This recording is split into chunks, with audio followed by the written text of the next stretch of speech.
तर मित्रांनो, आई आणि तिच्या गोष्टी ह्या चॅनलमध्ये आपलं स्वागत आहे. आज आपण गौतम बुद्धांची गोष्ट सांगणार आहोत. एक दिवस भगवान बुद्ध आपल्या शिष्यासह एका गावात भिक्षा मागण्यासाठी गेले होते. ते गावातील रस्त्यावरून चालत असताना अचानक एक माणूस त्यांच्या समोर आला. तो त्यांच्याकडे रागाने बघत होता. त्याने बुद्धांचा अपमान करायला सुरुवात केली. तू काहीच नाही आहेस, फसवा आहेस. तुझ्या शब्दांना काही अर्थ नाही. तू रागाने ओरडला. त्याचा चेहरा संतापाने लाल झाला होता. बुद्ध मात्र शांत उभे राहिले, अगदी आढळ आणि स्थिर. त्यांनी त्या माणसाकडे फक्त पाहिले आणि हलकेसे हसले. पण शिष्य खूप रागावले.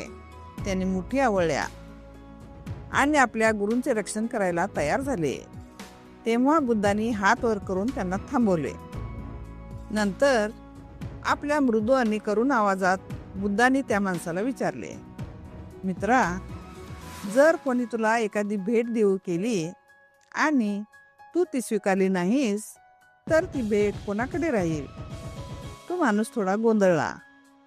जर मी ती स्वीकारली नाही तर ती ज्याने दिली त्याच्याकडेच राहील, तो हळू आवाजात म्हणाला.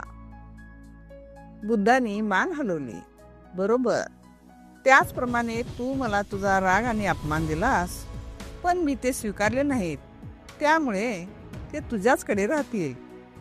तो माणूस निशब्द झाला. बुद्धांची शांतता आणि शहाणपण त्याच्या रागावर सूर्यकिरणासारखे पडले. त्याचा राग लाजेत बदलला. त्याने मान खाली घालून म्हटले, मला माफ करा. त्या क्षणापासून मित्रांनो, त्याने बुद्धाचा मार्ग स्वीकारला आणि तो त्यांचा शिष्य झाला.